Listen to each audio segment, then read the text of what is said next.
Mental health challenges can have a significant impact on both your personal and professional life. Fortunately, there are strategies you can use to effectively overcome these challenges and achieve success in your endeavors. I encourage you to join us as we'll embark on a thoughtful conversation in this episode on how you can overcome mental health challenges in both your personal and professional life. Welcome to the Skills Mindset Podcast. I'm your host, Benga Lawal, author of This Space, Your Place. Dive in with us into Power Mind Results as we'll explore talent, skill set, and experience. If you're ready for a giant leap into success accomplishments, this is the space. This is your place. Get ready and let's get started. Mental health can have different meanings depending on the type of conversation and who is involved in the discussion. Many people mistakenly confuse mental health, which refers to a positive state similar to physical health, with mental ill health. Mental ill health can manifest as anxiety, depression, or a diagnosis of bipolar disorder that alters someone's perception of himself. However, according to the World Health Organization, mental health is a state of well-being in which individuals can realize their potential, cope with their normal stresses of life, work productively, and contribute to their community. The problem is that the normal stresses of life are becoming increasingly overwhelming. While an advancement in technology offer leaders new opportunities for personal and professional growth, our growing reliance on tools like smartphones and other devices can also contribute to feelings of loneliness, anxiety, and depression, the state of mental ill health. Our fast-paced world, compounded by political polarization, climate change, and a lack of trust in institutions, poses challenges for future generations. Having to engage in such a difficult conversation requires the expertise and experience of someone profoundly knowledgeable in this area. I'm grateful though that he accepted my invitation to share his thoughts, with us on the Skills Mindset Podcast. Please join me in welcoming Professor Oluwafemi Esan, the Principal Consultant of the Transpersonal Mental Health Clinic, the Global Academic Director of Elroy London Academy, and the Vice Chancellor of Elroy London University. He also serves as the Ambassador of the Sovereign Kingdom of Hawaii to the United Kingdom and the European Union. With over 10 years of practice experience as a transpersonal therapist specializing in transpersonal mental health interventions, Professor Esan brings a wealth of knowledge to our discussion. As a professor and professional coaching psychologist, we are thrilled to have you as our guest on this episode. Welcome, Professor Oluwafemi Esan. Thank you for having me. It's a great privilege and pleasure to have you. Thank you. This is your first time on the Skills Mindset Podcast. It's been a long journey looking to have you on this podcast to discuss with us, particularly on this challenging area that you are really passionate and, become an expert in this area.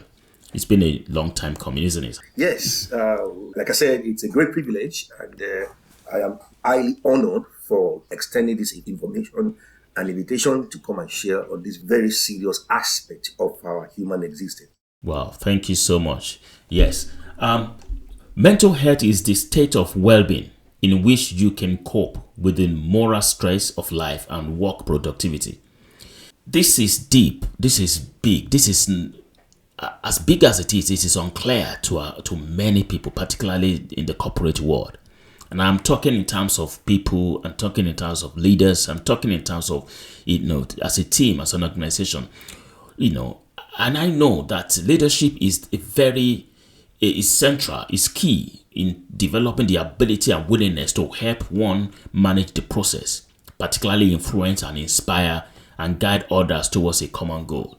Going through the process of dealing with mental health issues or challenges or mental ill health, So, Prof, can you tell us what you have been doing, and particularly in this area of your specialties, What is it to you? What does it mean to you? And why are you doing this?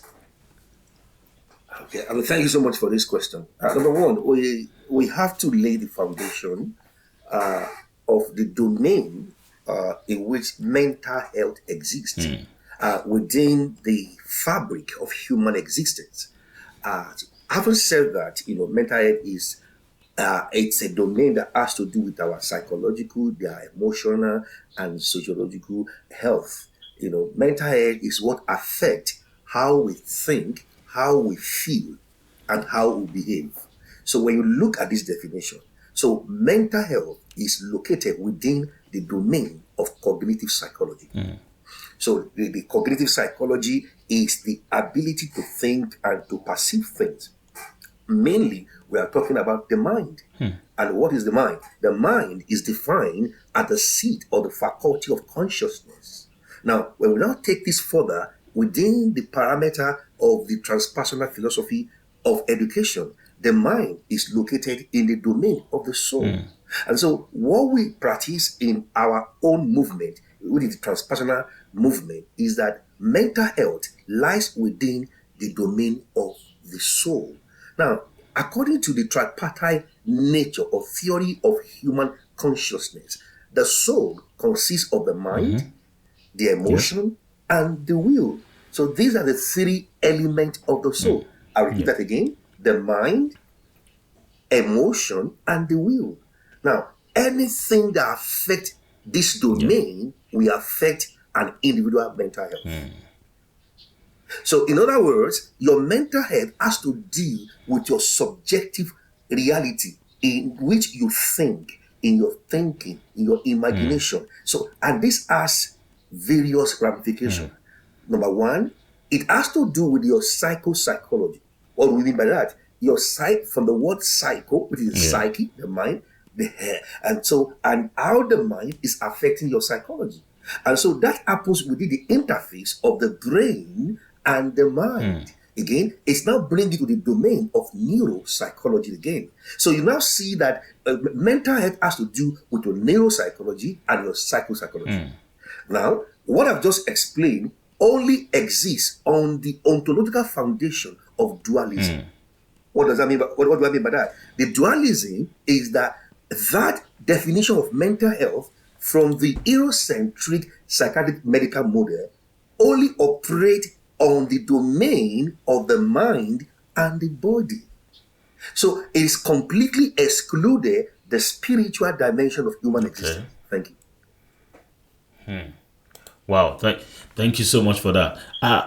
We might have to break some things down here, just because of listener as well, and then in a very clear and layman language, if you permit me. Now, to start with, Prof, I understand this, and I know because we have had some discussion previously on this, and I know you the way you are passionately discussing this and how you really want to go out there to really support and help people in terms of the creating awareness and educating people on how to manage this or deal with this issue, particularly when it comes with challenges. Now, help me here, and maybe perhaps people listening to me. Could you please explain to me, or is there no difference between mental health and mental ill health? And how does that impact on people's lifestyle and productivity? Yeah, so when we're talking about mental health, so you are looking at the domain of what affects the way you think, the way you feel, and the way you act. So in other words, anything that affects the way you think will affect the way you feel and will ultimately affect the way you behave. And that is the domain of cognitive behavioral psychology. So when anything affects the way I think, I feel. Because every thought that comes to your mind has a corresponding feeling. And and there's a neuropsychology base of that, because the limbic system of the brain, that's the emotional brain. So when I think of a thought, I feel it. Watch this. And my feeling will ultimately affect my behavior. So thoughts, feeling, behavior. Thoughts, feelings, feeling, and behavior.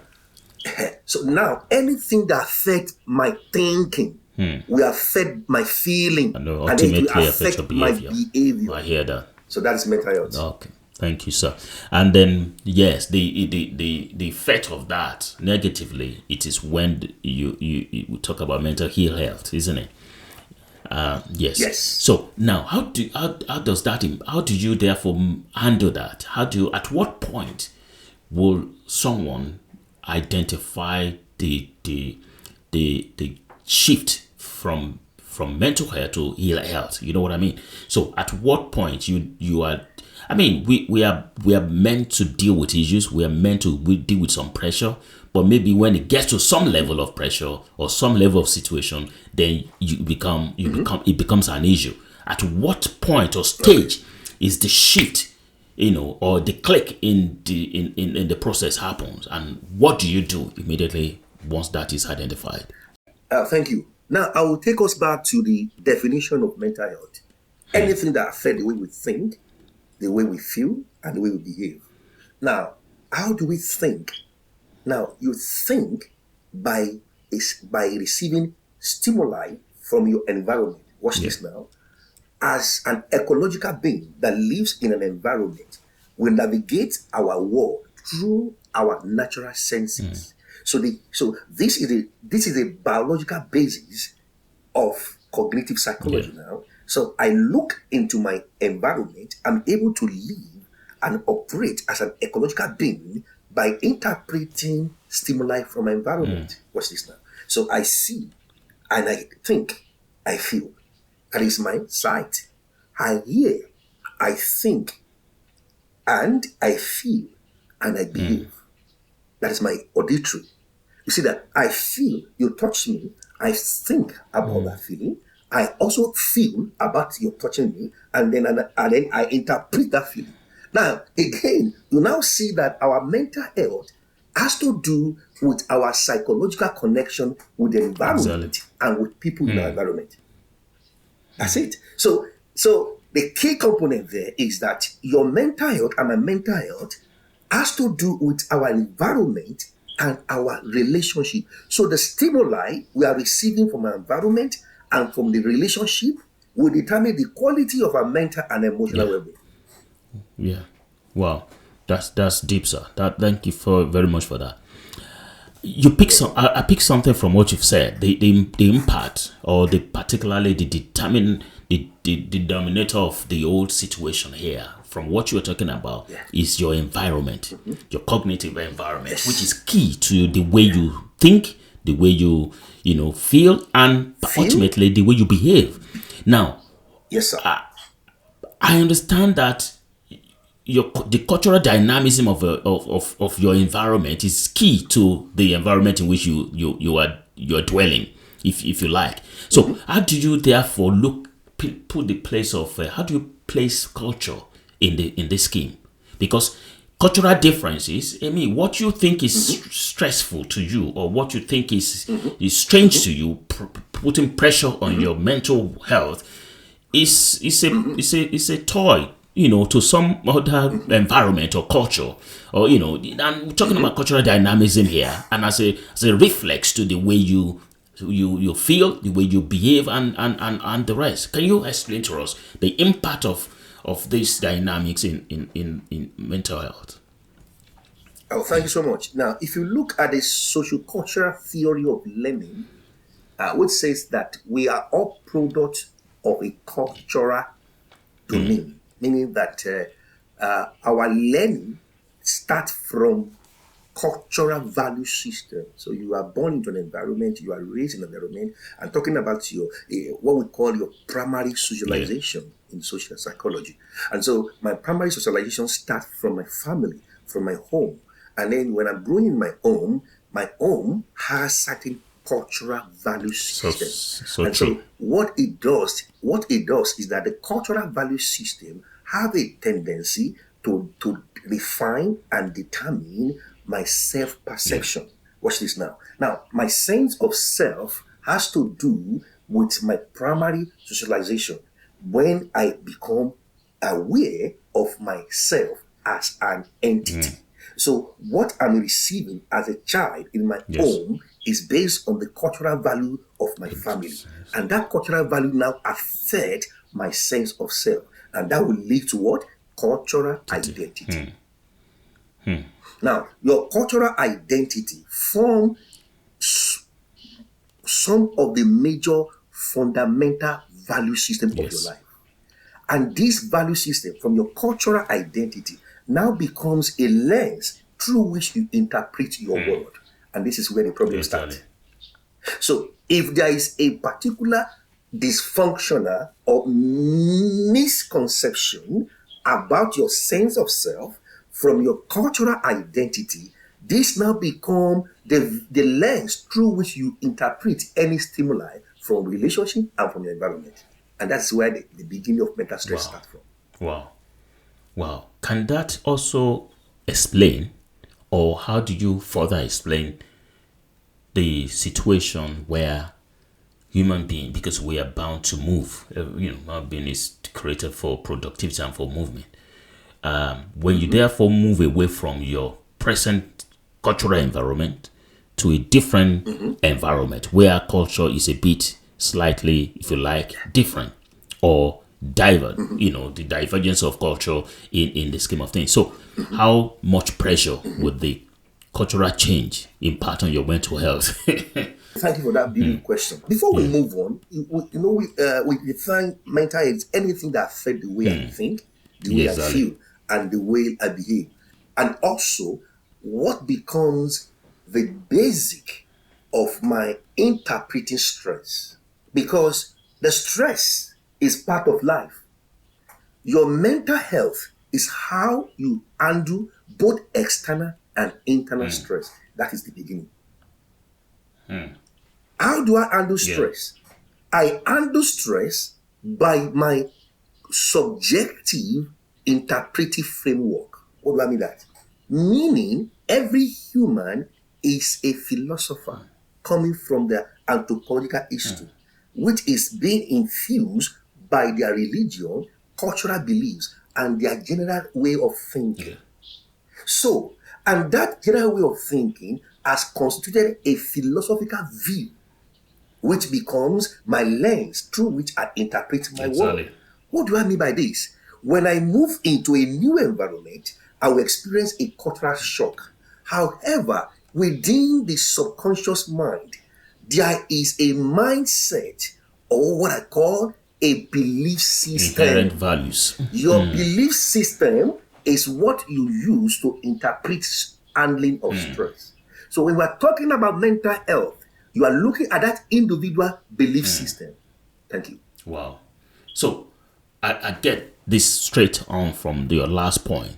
So the first stage and the first step of dealing with mental health, so to say, or mental health challenges is self, is you. You've got to be it. The first and the most important step is you. How you see it and how your disposition, put it that way, to handling things, particularly stress and pressure of any particular environment you are in the moment. Does that make sense? Absolutely. Absolutely. So at what point, therefore, and I'm not sure everybody is aware of that, and thank you for saying this, because this is the essence of this information sharing, and of course your experience that you want to, the insight into this that you are bringing, to life and to light to our listener. Because again, if it starts ultimately from you, and I think the best way to handle it is actually you dealing with the situation yourself. But again, I think that's also a function, apart from your belief system. It's a function, largely function of your inherent values, and of course your resilience to things, your ultimate belief, like you said, to making sure that you will be fine or you'll be okay. It doesn't matter how long it takes, But how do you therefore cope? Particularly some people who are, because our stress level management is different as well, and the nature of pressure could be also a challenge. So we don't know at what time, at what point the pressure can be too much for you. Okay, how do you cope with stress and pressure, particularly in a particular environment? You move from environment to environment, but at the moment in a particular environment, the strange pressure, the strange stress of that moment, I say strange carefully because you are new to it now.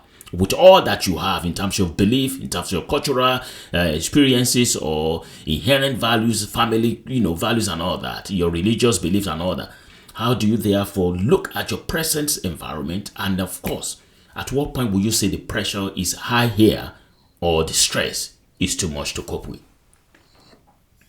I mean, thank you. And if you look at the approach that we have in the transpersonal movement, I'm talking about the psychology of spirituality. You mentioned the construct called self. And so for us to understand the coping mechanism or how we interpret our world, we have to look at the psychology of self. So what is self? Your sense of self is your identity and your definition of self. Now, how do you define yourself? Your self-definition, which is your self-image, is coming from a philosophy, a belief system, sir. So when an individual has a belief system about themselves, now that belief system about themselves will be the interpretative framework for handling stress. Therefore, we can come to the conclusion that my mental resilience is based on my self-concept. My self-concept. How do I see myself? Now, because it is the way I see myself that now determines how I interpret the stress in my current condition. That's correct. So all is going back to the foundation of the psychology of self. How do you define yourself? Now, you now see that the dominant definition of self in our world today is based on the material self, also known as the biological self. And so, majority of humanity operate in the ontological dimension of reality that is based on materialism. Wow. And that is purely biological. So when I look at things in my environment, I'm defining my relationship and how I handle the stress of my environment based on the ontological definition of myself, which is materialistic in most people. And this is where the pressure lies. Societal factors that we inflict pressure on ourselves. So now, what is self-inflicted stress? Because we are talking about identity. You have raised the question of identity. You have raised the question of self. Now, if you have no clear, if you are not clear about self, I think it's in itself a pressure. Let alone if you are in self-denial of self, it's a massive pressure. So, and then who do we blame that on? And of course, how do you handle that? Because there could be self-inflicted pressure that will ultimately affect your mental health.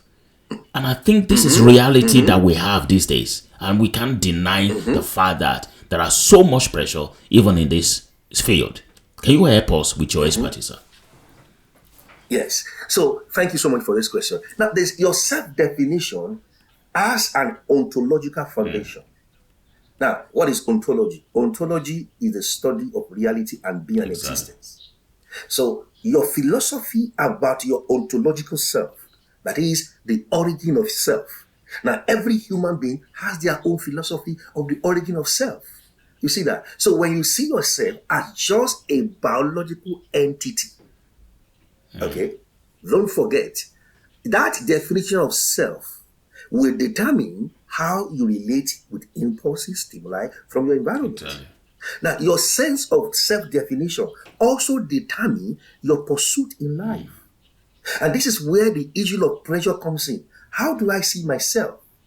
And one of the fundamental things that we find out in the psychology of self is what we call approval addiction.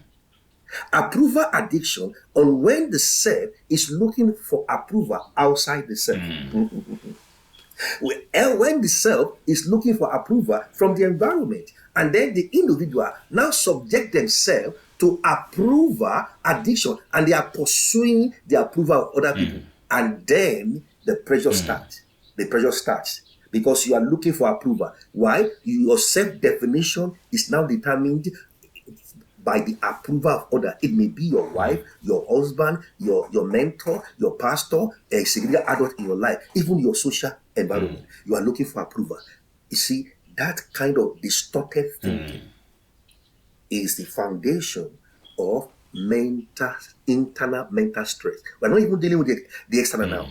The internal mental stress starts from your self-definition. Thank you. And when you are looking for external validation of yourself, when you have not even clear about who you are, or you are looking for validation of the self, perhaps ill-defined self, that's a big one, because again, I think clarity is the major factor here. Because when you are so clear about who you are, like you said, you to handle things will be yes, it's still going to be daunting, but you will know that you can handle this. It does not matter how it takes. But when you are when you don't know self, when you are not clear about who you are, or you are expecting external validation of your personality, then it becomes a big pressure. Because when you don't get that validation, you are bound to be depressed. Am I right? Yes, absolutely. Yeah, absolutely. Wow. Absolutely. Wow. Thank you, sir. Now, let me ask this question. Maybe to put it in a very clear perspective will help some people to break it down. Can you tell us the time when you're faced with a mental health challenge? It doesn't have to be you, maybe the one you have dealt with practically, and how you overcame it, or how that was handled. Okay, beautiful. I'm going to use my personal experience. While I was in medical school, I went to College of Medicine, University of Ibadan, in Oyo State, Nigeria. Arguably the best medical school south of Sahara. And we have a system of curriculum there whereby we only sit for exam after 2 years. Imagine you have a study for 2 years in the curriculum, and then you sit for the exam after 2 years. So, and that exam is in 3 hours. So you study for 2 years, and you sit for 3 hours exam. Now imagine the mental stress there. In fact, many people hearing me today that went to University of Ibadan, College of Medicine, they will tell you, when we have this exam, it's called MBBS Part 1. It's our first professional exam. They will put ambulance outside the exam hall. People collapse. Yes. Now, to now make it worse, we then have lecturers that will come and intimidate you. I remember there's a particular lecturer in the Department of Physiology. I won't mention name. The woman came and said to us, "Oh, the highest score in this very exam was in 1974 and it was 60, and there is closed marking." Now imagine, sir, before you write an exam, someone is telling you cannot score above 64. And that is, you are the best if you are only the best. Yeah. Wow. So people are tense. Wow. Everybody, we're all tense. We are stressed. But sir, I rose up and I said to my colleague, I said, you know what? I said, man cannot put pen on paper to determine my destiny. Hello, sir. I repeat myself. Then my colleague looked at me. Where are you saying that? I said, it's coming from my philosophy of human existence. I'm now bringing my transpersonal concept of self and the definition of my future. Because the cognitive psychology and behavioral psychology state that there are 3 belief systems that affect your internal stress. Number 1, your belief about your future, your belief about the role of others in your life, and your belief about yourself. I'll repeat it again. Your belief system about your future, your belief system about the role of other people in your life, and then your belief system about your self-concept. Now, here is an external person telling me that she has the power to determine my future by close marking. I can't score above 60. Then I switch my belief system to what? To my transpersonal existence. And I made a bold declaration to myself, which become the foundation of my spiritual mental resilience, that man cannot put pen on paper to determine my future. And I passed the exam. Thank you. Wow. That's a brilliant one. And I'm sure that your colleagues will be listening. And I'm sure if they lecturer who said that is still around, he will probably be listening as well. But I can tell you, sir, I can relate with exactly the experience you've shared, because we've got our own experiences too. And the issue of putting ambulances outside of our examination hall is rampant in our days as well, where ultimately people will just have to be taken out from the exam, rooms, different people, things happening.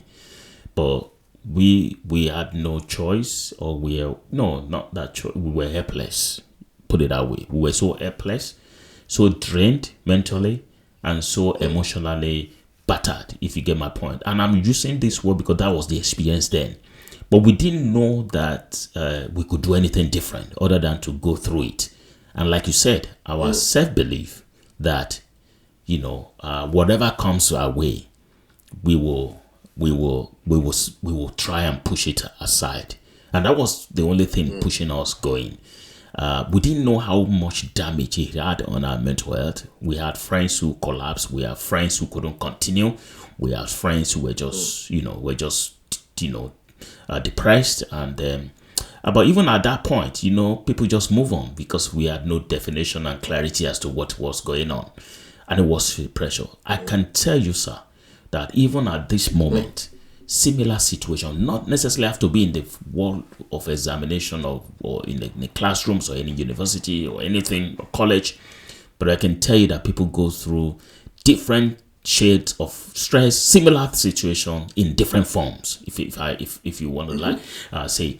And then it could be bullying, it could be intimidation in the workplace or in the classrooms, and it could even be a stage whereby people, rather than standing their ground, will have to compromise if they don't want to collapse mentally.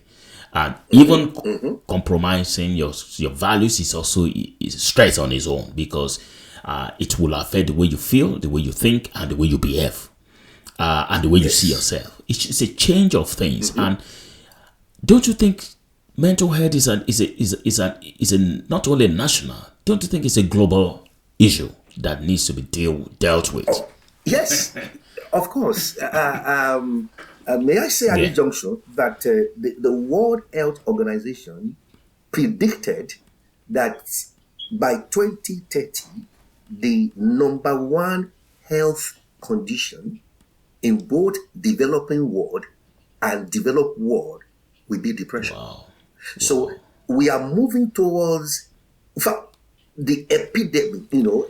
Already it's going to be we are not prophets of doom, but the statistics shows that depression is on the increase in both developing world and developed world. And sir, my question is, if the developing world that has material comfort are going to depression, and the developed world, that is the first world with the economic prosperity, are experiencing increase in depression, and the same depression is also increasing in the third world that is ravaged with economic poverty. Now that tells you that there is a fundamental issue with humanity sense of self that will make someone in a prosperous economic environment to be depressed. Exactly. So we need to look at our ontological definition of self. That is our argument in the transpersonal movement. Yeah. And that what you just said now, we can put it in a clearer perspective that, yes, the name could be the same in terms of depression, as you described, which is scary globally. It sounds like a global depression or situation that we're going into. But whereas whatever causes depression or will cause that in the developed world, it's not exactly the cause of that situation in the developing world. However, the result is the same.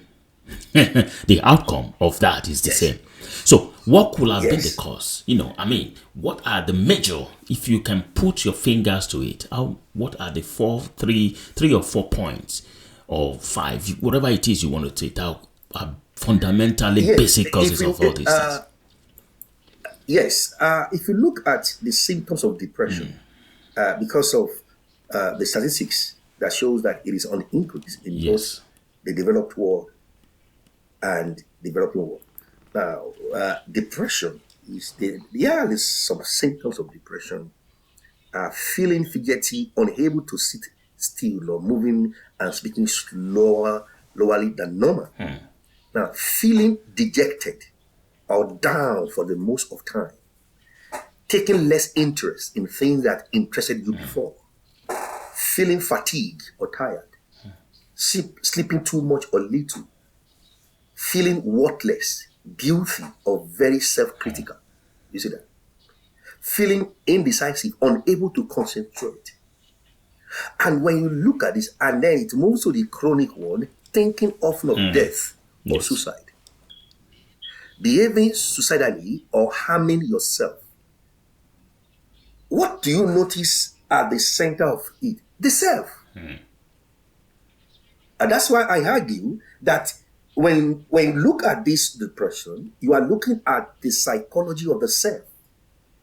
What will make me to feel worthless is my philosophy of self. What will make me to feel not interested in doing things I was enjoying, it tells me that I've lost my passion. That becomes the drive that informs my enthusiastic perspective and positive outlook about life. Sir, this is coming from the concept of self. And every symptom of depression that you see here is based on the materialistic definition of self as a biological entity. As long as humanity sees the self as a biological entity, we will be depressed. Wow. So our argument is that the ontological foundation of our sense of self and existence is purely materialistic. Man is not a material entity. In transpersonal concept, man is a spirit. He has a soul. He lives in a body. But when I live my life excluding my essence of spiritual dimension of who I am, I will only cope with my biological self. And that biological self lives from our sensory apparatus, our environment. Sir, let's be honest. With all the news in our environment, it is over 90% negative. Economic, relationship, job scarcity, lack of resources. Of course, people will be depressed. Because depression is when you see no way out. Hopelessness is one of the fundamental symptoms of depression. You become hopeless. How can you treat hopelessness with medication? Exactly. That's my case. Exactly. It is clearly from what you've said, and I'm not sure if this will make sense to many, but the initial and the first step of dealing and managing mental health or mental well-being is yourself. You got to start it. Yes. The healing begins with you, and the handling and managing it start from you or start with you. And that is why we have to be conscious, not only understanding or have clarity of who you are. You got to be living in the consciousness of realization of yourself, and not necessarily in denial. It suggests to me that you got to know your abilities, you got to know your capabilities, you got to know what your pursuit in life is all about, rather than engaging yourself in a situation where you want to be competing with somebody on a different lane. I know you also want to be emulating somebody with higher strengths or coping mechanism in dealing with issues. So, but if you can just stay focused on who you are, get momentum on your own direction of progression in life, I think, there will be challenges, but there are challenges you can deal with. Because I tell people in one of our podcasts, when we talk about worrying, I think our guest then was talking about some people worrying before the issue even start. They were talking about, and most importantly, is because you left what you are supposed to do undone, and then of course it gets to a point that you have to now be having feeling being left behind, and feeling that you have failed, feeling that you are self-worth is thrown out of the window. And you said something very important, that all those things are even societal vices or face that you put on yourself, that is just not even, nobody's even asking you, but you just embrace those things as norm, and then you are using those things as your standard for success and for progress in life, and you are putting pressure on yourself. Who told you because because you have not achieved or attained a particular societal status in life, that means you are a failure, that means you don't belong, that means you have, who cares about what kind of or brand of cars you drive at what age, that you think that if you tell people that this is the kind of car you are driving, you'll be shot, out of the, or the door will be shot at you, or they will laugh at you. And I think all those little pressure is too much for one to cope with the fact that you still have to go through life. Competition and comparison is a big pressure. Let me let me interrupt you. Yeah, go ahead. Now, everything you define is based on an individual value system. What will make me to decide a particular direction is coming from my fundamental value system.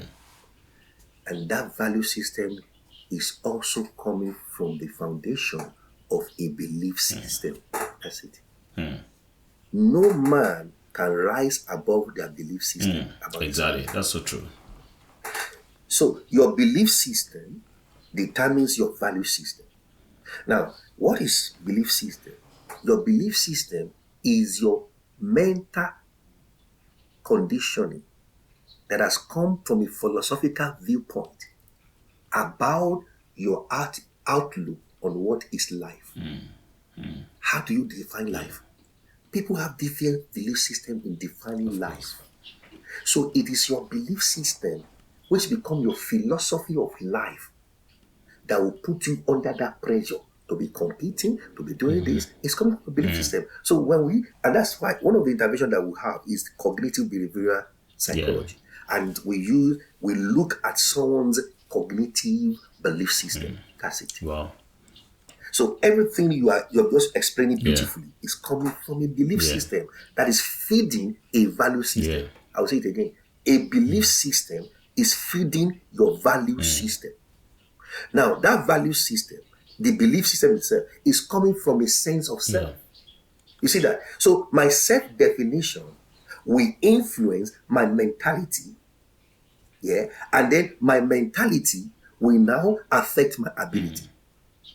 So if you don't deal with the self-definition, identity, that is the foundation. Wow.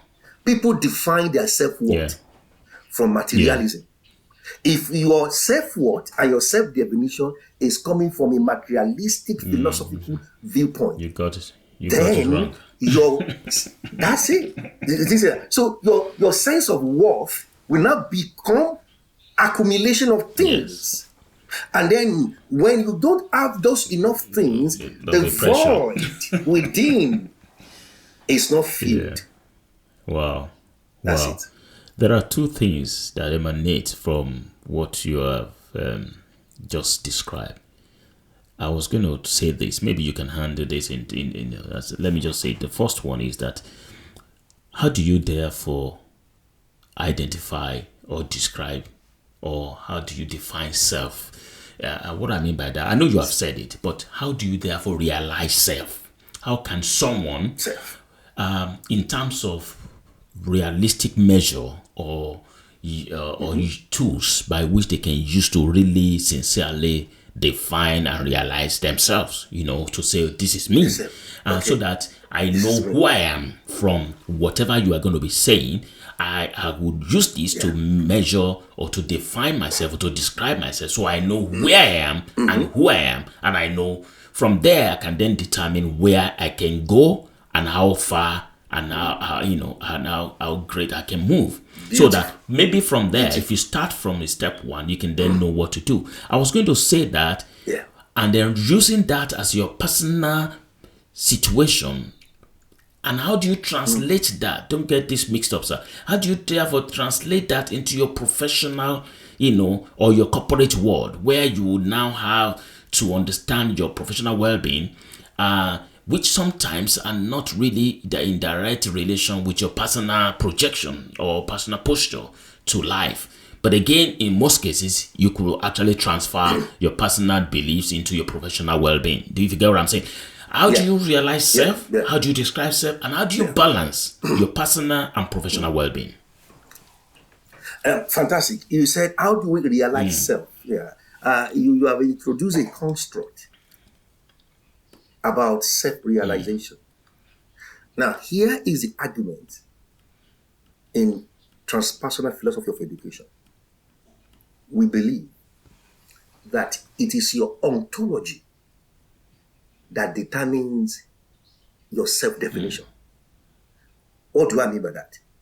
What is your ontological belief system about existence? Existence has to do with the origin of self. If you don't know your origin, you cannot discover who you are. Because the origin of a thing determines its nature, its essence, and its worth. So true. For example, if you look at diamond, you must have heard this word before. A diamond is a diamond is a diamond. Cut it into pieces, it's still a diamond. Why? Its source is diamond. What's this? In our intervention in our clinic, we always take our client into the first question of life, which is, where am I from? Your origin. Now, if you believe that your ontological self is purely biological, it will affect your self-definition and your value system. That's it. Now, if you believe that my origin is purely spiritual, which is the spiritual framework here, based on the philosophy of creationism, that states that the entire universe, the visible and the invisible universe, came from the divine act of a creator. That's it. So if you believe in that ontological philosophical foundation, then my sense of self and discovery of self now changes. For example, I'm a spirit because I believe in a divine creator, which we call ultimate reality in transpersonal psychology. That very belief that I'm a product of an intelligent designer. I'm a product of a creative, intelligent, supreme being. And that intelligent, creative, supreme being created me in his image. And that image is that I'm a spirit. Coming to that realization that as a spirit, I exist beyond time and space. That becomes the foundation of my spiritual mental resilience. Thank you. Wow. So how do you therefore balance that? Thank you for that, because that explains your personal disposition, personal realization, self.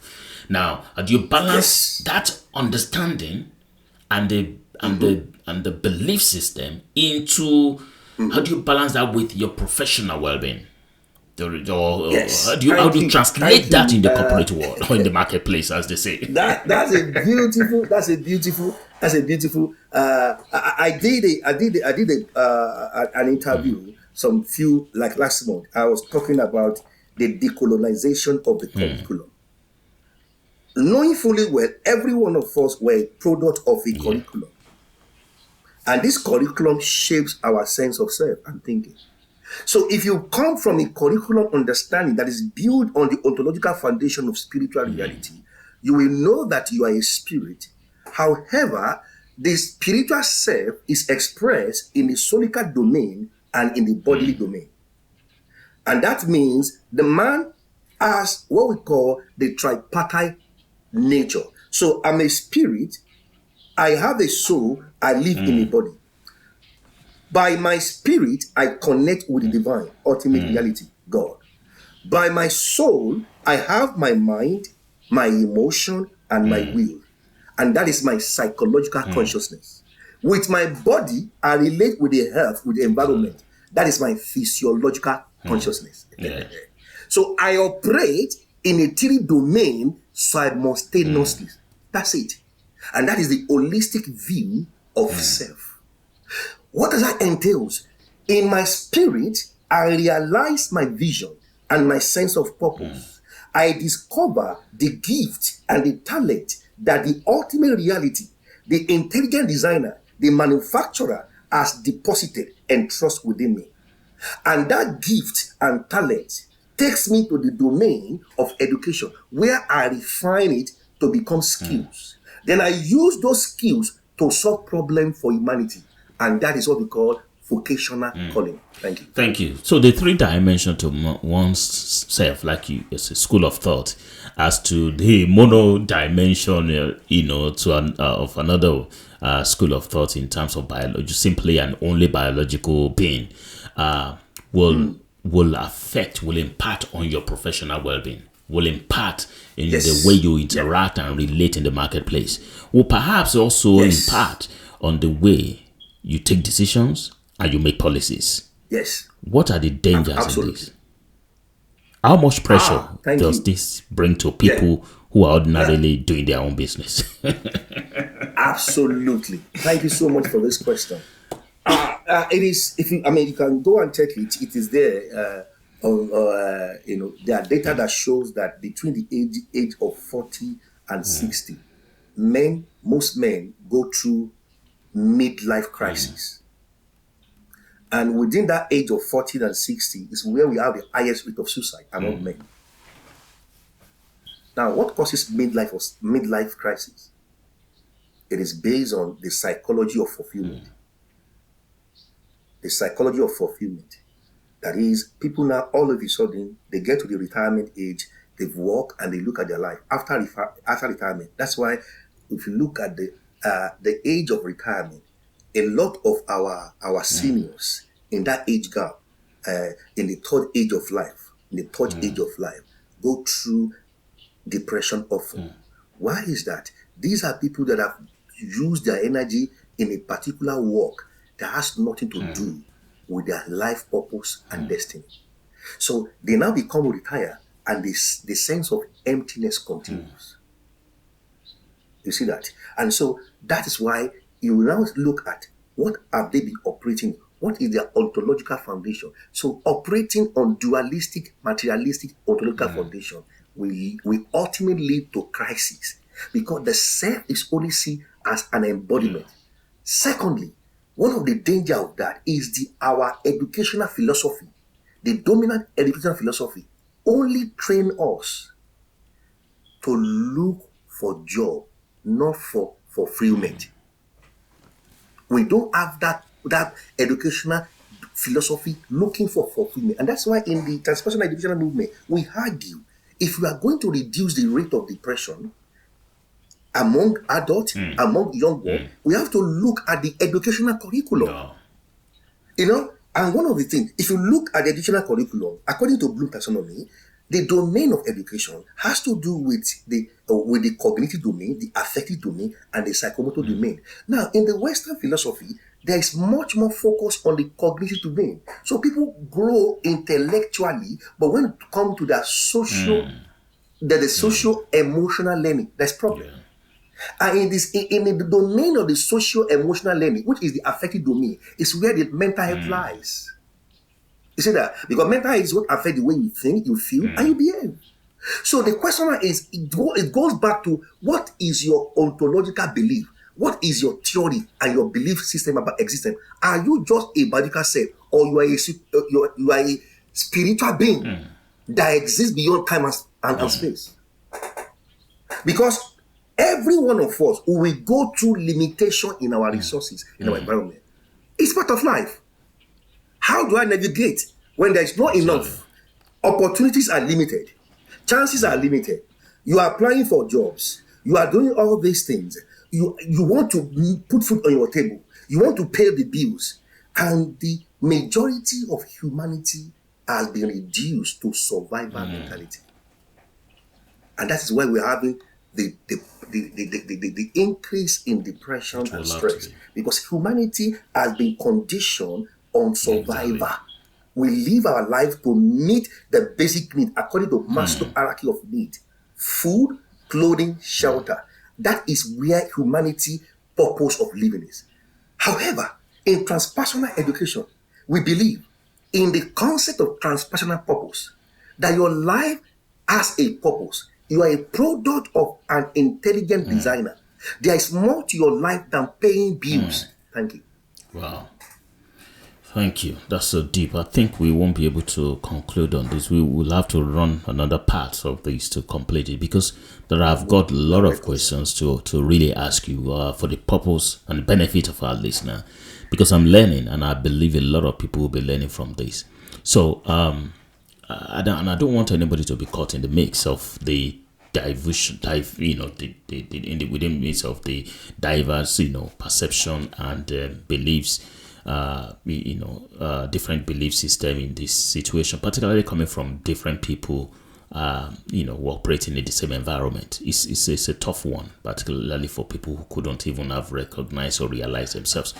So let me put this way, maybe while we'll be rounding down, how do you promote a positive and supportive, now I'm saying positive and supportive, work culture for yourself, based on your own experience, based on your own disposition and realization, and of course your team in the workplace? Yes. Now, thank you for this question. Looking at the workplace, we have to talk about the psychosocial environment. So the psychosocial environment is that my workplace is attached to my psyche. Now, if you don't look, and that's why the issue of the mental health at work is a big area, because we spend 90% of our time in the work environment. So you go to work 9 a.m., you finish 5 or 6 p.m. So look at the number of time we spend in the work environment. Now, after a while, your work environment has a direct impact on your psychological well-being. So what we find out, when you are working in an environment where your natural gift and talent are in prison, it's just a matter of time. You will start feeling the effect of unfulfillment. And that's why people have money in the bank, yet they are not fulfilled. They're not happy. They are not happy. You see that? So, because my work environment affects my psychological self. 2, my work environment determines how I feel about myself. Don't forget, one of the theory of identity has to do with what? Professional identity. Your job affects your self-esteem. That's it. That's very true. That's very true. Even though we are propagating a spiritual philosophy, but we don't deny the impact of the psychological consciousness. So what I do affects the way I feel about myself. Now, ask people, are you happy with your job? That's the first question. Are you happy with your job? Secondly, what makes you happy about your job? But the danger here is that the dominant mental conditioning about job is to pay bills. And what we are teaching is that there is more to life than paying bills. That's so true. So what should be the psychosocial environment of work? According to transpersonal philosophy, don't forget I'm coming from that angle. Transpersonal philosophy states that my work environment should deploy my gift and my talent. And in positive psychology, that's what's called flow. You should experience flow when you are releasing your potential in your work environment. That's correct. That's it. Because but if an individual is not releasing their talent, their gifting, their personality, no expression in the work environment, no expression, my brother, is a matter of time you'll be depressed. Even though you are an high earner, thousands in the bank, you'll be depressed. Yeah, that's true. That's true. It's like putting something in an environment that is not suitable or conducive for putting fish on a dry land or in a dry place. It's not going to have expression. It's just going to be inactive and eventually die, isn't it? Yeah. But And to back you, sir, to back you, if you look at nature, you don't need to be a scientist or a Christian, just look at nature. Environment is more powerful than your talent. yeah, that's true. The environment of a created thing determines its condition for flourishing. If you take a fish out of water, it's just a matter of time to die. Why? The work environment of fish is water. And this is what we teach. You must find your work environment for you to flourish. Thank you so much. And I think on that note is that if your environment is not conducive for your progression in life, or or align with your identity, I think you don't have to endure it. You can either leave it or change it. First and foremost, if you cannot change it, you can leave. You don't have to stay there. And ultimately, you can create your own environment so that you can function. I like that. But it's quite challenging. It's quite challenging. I know why. The truth of the matter, because I'm a very pragmatic person. You have to put food on the table. That is the reality. The challenge is that. So people don't even think about flow or flourishing. They just want to put food on the table. Wow. And so they will work in an environment that does not even promote their mental health, as long as they are able to get a salary. And that is what happened to the majority of humanity. We are living on a survival mode.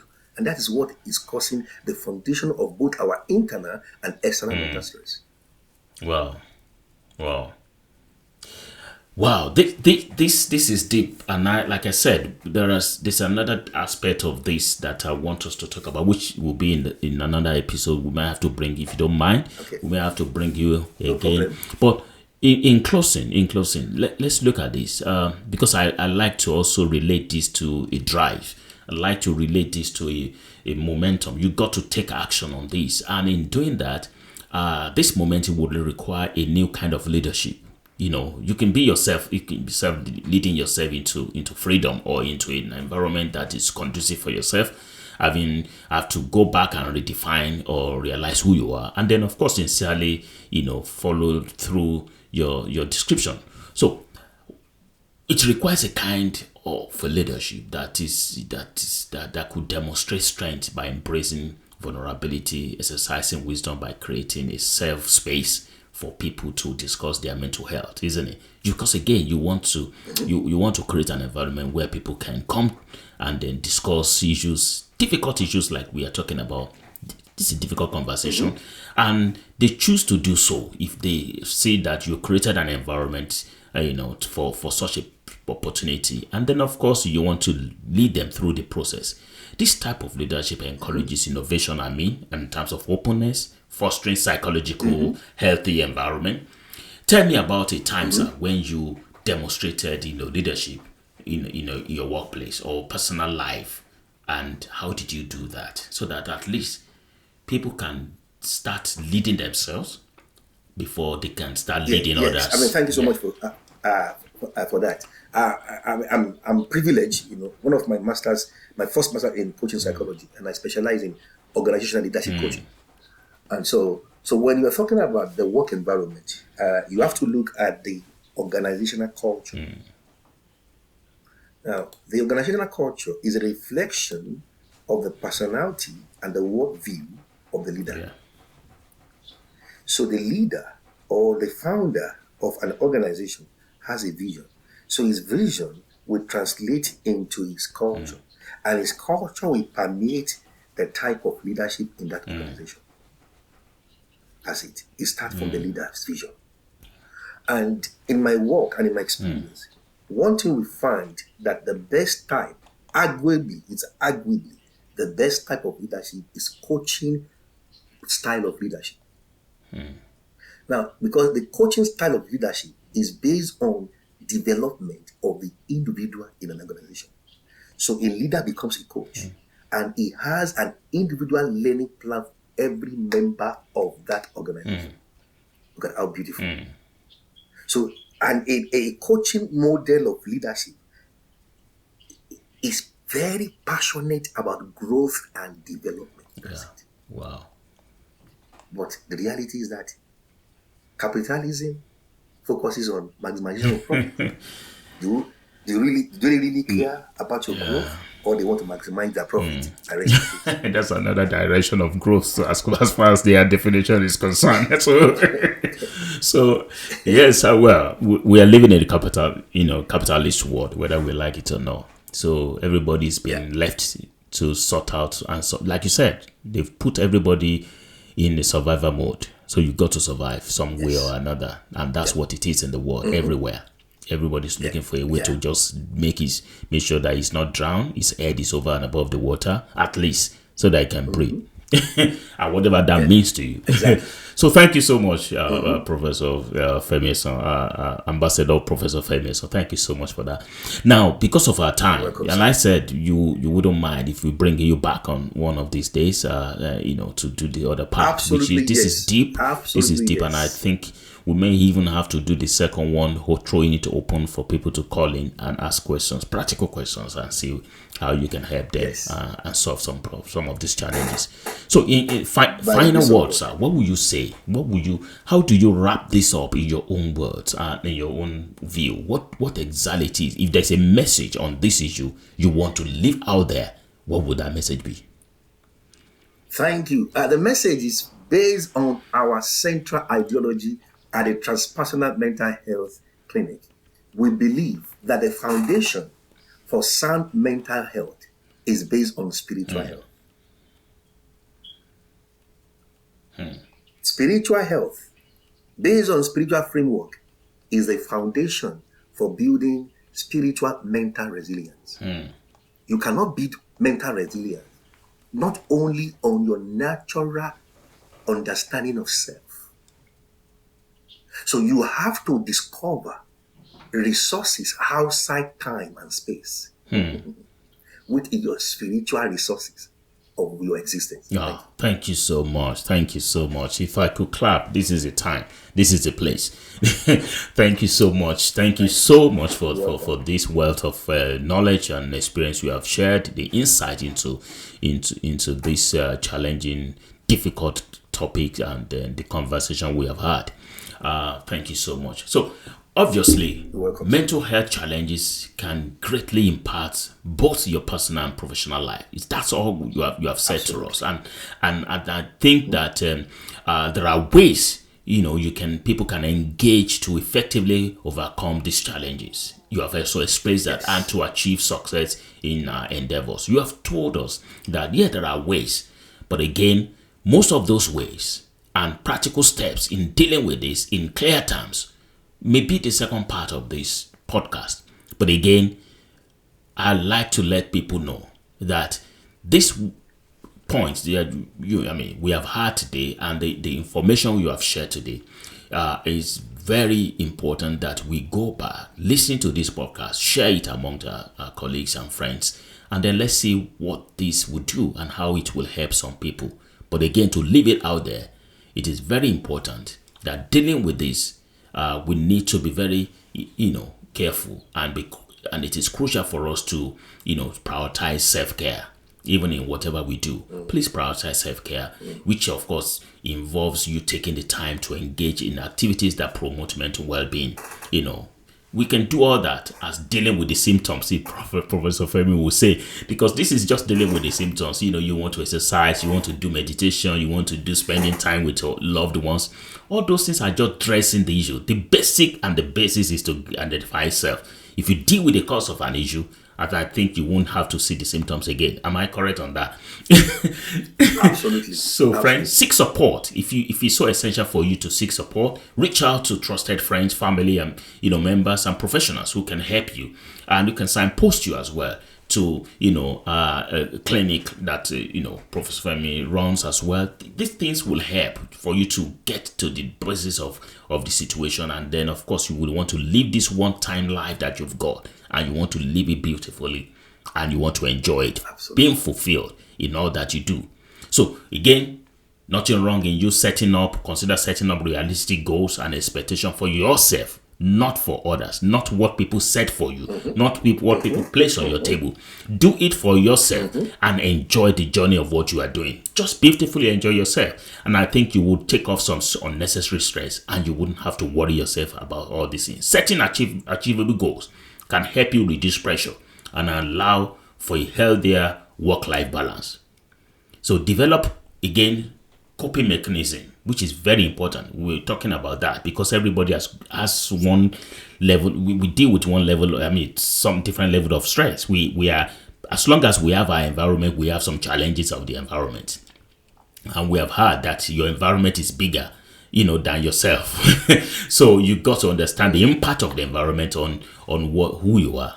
But it's your self-belief and realizing yourself that will help you navigate through the challenges that the environment is throwing at you. So develop the coping mechanism that is working for you, that can contribute to overcoming mental health challenges.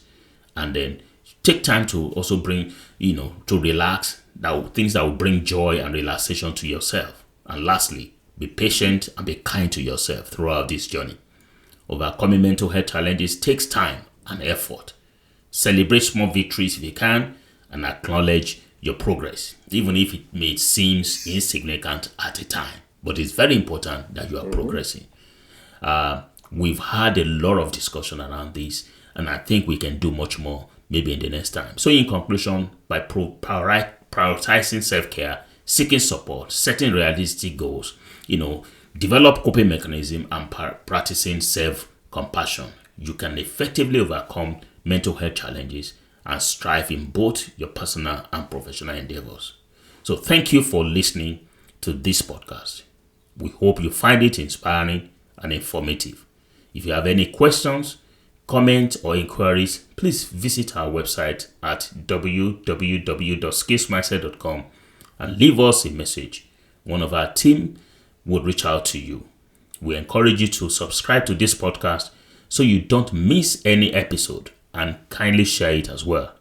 I encourage you to approach every moment with courage and with optimism. Keep pursuing your dreams with knowledge and unwavering passion. From this end, and on behalf of Professor Femi, our guest today, we're saying until next time, take care and stay focused. Goodbye for now.